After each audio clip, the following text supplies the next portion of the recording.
ఎవరైనా సరే ధనం విషయంలో జాగ్రత్తగా ఉండకపోతే ధనము దానికి ఉన్నటువంటి క్రూరమైన కోరలకు చిక్కుకుపోతాడు. నీకు ఎంత వచ్చిందనుకో దేవునికి స్తోత్రం అనుకో, నీకు అంత వచ్చిందనుకో దేవునికి స్తోత్రం. ఈ పూటకే నీకు భోజనం ఉందా దేవునికి స్తోత్రం చెప్పు. ఈ పూట భోజనం కూడా లేదా దేవునికి స్తోత్రం చెప్పు. అప్పుల్లో ఉన్నావా దేవునికి స్తోత్రం చెప్పు, ఎందుకంటే నువ్వు ఇంకా చచ్చిపోలేదు. అనారోగ్యంతో బ్రతుకుతున్నావా దేవునికి స్తోత్రం చెప్పు, కారణం ఏంటంటే నువ్వు ఇంకా పోలేదు. మరణం కన్నా కాస్తో కూస్తో అనారోగ్యంతో ఉండటం క్షేమమే కదండి, మంచిదే కదా. చచ్చిపోతే పరిస్థితులు పూర్తిగా మారిపోతాయి కదా. సో అనారోగ్యంతో ఉన్నావు దేవునికి స్తోత్రం. అనారోగ్యం లేక కడు బీదవాడిగా బ్రతుకుతున్నావు, చాలా సంతోషం దేవునికి స్తోత్రం. కడు బీదవాడు కాకపోయినా కాస్త స్థితిమంతుడు అయినా తీవ్రమైన అప్పుల్లో ఉన్నావు, సంతోషం. నీ ఆరోగ్యం బాగుంది, నువ్వు ఇంకా చచ్చిపోలేదు, క్షేమంగా ఉన్నావు, దేవునికి స్తోత్రం కలుగుగాక. అప్పు ఇవాళ కాకపోతే రేపు తీర్చుకోవచ్చు. నువ్వు ఏ స్థితిలో ఉన్నా దేవునికి కృతజ్ఞతలు చెప్పు. అంతేగాని నీ పరిస్థితిని మార్చేసుకోవడం కొరకు నీ మైండ్ను పాడు చేసుకోకు, డబ్బు వైపు నువ్వు వెళ్ళిపోకు, ఏదో ఒక విధంగా సంపాదించేద్దామని అనుకోకు. ఎందుకంటే డబ్బు నీకు ట్రాప్ వేసి దానితో నిన్ను కొడుతుంది. క్రైస్తవులు పరిశుద్ధాత్మచే నడిపింపబడాలి, అది దేవుడు విధించిన నియమం. వాళ్ళు లోబడినప్పుడు వారు దేవునిచే నడిపింపబడతారు, లోబడనప్పుడు దేవునిచే నడిపింపు వాళ్ళకు ఉండదు. దేవునిచే నడిపించబడటం అంటే ఏమిటి?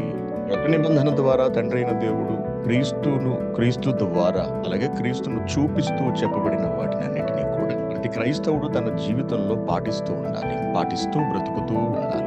అలా బ్రతకడానికి శ్రమిస్తూ బ్రతకడమే మంచి నడిపింపబడటము అర్థం చేసుకోవచ్చు. ఎవరి జీవితంలో అయితే పాపం ఉంటుందో వాళ్ళు దేవునిచే నడిపింపబడటం లేదు, పాపం చే నడిపింపబడుతున్నారు అనే సంగతి మనకు బాధపడుతూ ఉంటుంది. మరలా చెబుతున్నాను, క్రైస్తవ జీవితం నీతివంతముగా నడిపించుకోవటం మాత్రమే కాకుండా క్రైస్తవ సమాజము కూడా నీతిగా బ్రతకాలి. క్రైస్తవ్యం నీతిని కనబరుస్తూ ఉండాలి. ఒక వ్యక్తిగతంగా నీతిమంతుడిగా బ్రతకడం అది చాలా చాలా అవసరం. ఒక క్రైస్తవ సమాజము వ్యవస్థగా నీతిని కలిగి బ్రతకడం కూడా చాలా చాలా అవసరం. మనం చేసిన పాపాలను బట్టి మనకు శిక్షాకాలం అనేది ఉంటుంది. శిక్ష అనుభవించక తప్పదు. శిక్షలు రెండు విధాలుగా ఉంటాయి. కొన్ని శిక్షలు మనం భూమి మీద అనుభవించాలి, కొన్ని శిక్షలు మరణం తర్వాత అనుభవించాలి. భూమి మీద అనుభవించే శిక్షలకు పరిమిత కాలం ఉంటుంది, వాటి అనంతరం దేవుడు ఆ శిక్ష నుండి విడిపిస్తాడు. ఇక నరకంలో అనుభవించే ఉంటాయి, వాటి నుండి విడిపించడం అనేది మాత్రం జరగదు. తరతరాలుగా ఇశ్రాయేలు చేస్తున్న పాపాలను బట్టి దేవుడు వారిని చెరలోనికి పంపించేశాడు. ఆయన తర్వాత జాలిపడ్డాడు, తిరిగి వాళ్ళని సమకూరుస్తానని చెప్పాడు. దీన్ని బట్టి మనం అర్థం చేసుకోవాల్సింది ఏమిటంటే దేవుడు తన ప్రజలను అంత త్వరగా విడిచిపెట్టడు, శిక్షిస్తాడు. శిక్షాకాలం ఉంటుంది, దండనాకాలం ఉంటుంది, పౌరుషంగా రప్పిస్తాడు, రోషాన్ని పుట్టిస్తాడు. కానీ చెయ్యి మాత్రం విడువడు. దేవుడు చెయ్యి విడువడండి. దేవుడు తన ప్రజలకు ఎల్లప్పుడూ తోడుగా ఉంటాడు.